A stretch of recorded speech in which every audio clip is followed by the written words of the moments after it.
Advocacy for medical malpractice victims is made up of lawyers, doctors and other health professionals. It has been championing justice for medical malpractice victims through the payment of compensation, promotion of high competence among healthcare givers, among others. It receives and investigates between 25 and 30 cases of alleged medical negligence nationwide every week. Executive Secretary Kwame Brobe Appiah says the organization is overwhelmed by the rising cases of medical malpractice. His organization has a 60% success rate of reported but investigated cases. The incidence of medical negligence, so far as the organization is concerned, is on the high. On the average, we have a minimum of 25 to 30 cases coming through. And we listen to the narratives of these patients, assess the complaints they come with, and then we're able to make a determination as to what to do to help them seek compensation or to seek justice.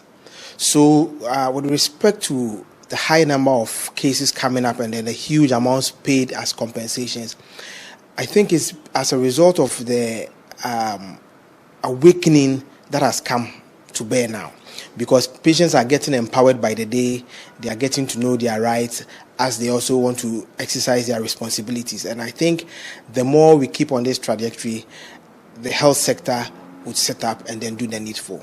The work of Mr. Appiah's organization appears to be impacting negatively on the Ghana Health Service, as huge sums of money are doled out in compensations to victims of medical negligence. We have been very successful. I can say that on the average, maybe 55 to 60%.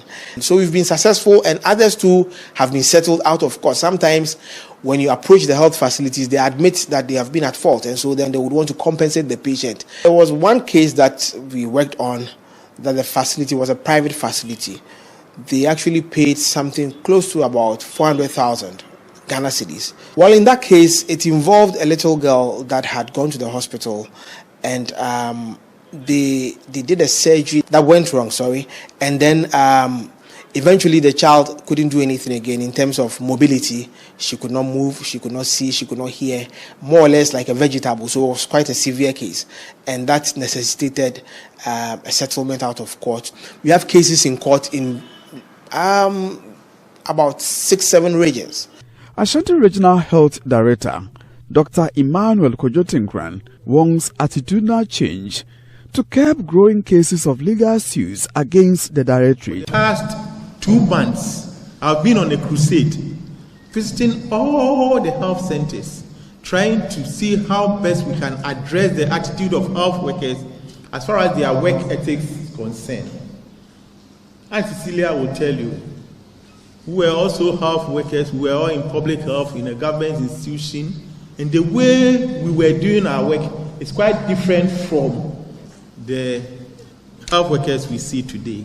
There was a lot of commitment, a lot of hard work, and a lot of right attitude. But you don't see it this time like that. So sometimes I'm saddened, because recently we've had a lot of legal cases. People are not happy because of the services that we've rendered to them, and then they go to court. And then if you are not lucky, they will put judgment debt on the hospital. From Kumasi, for Joy News, Oimenteria reporting.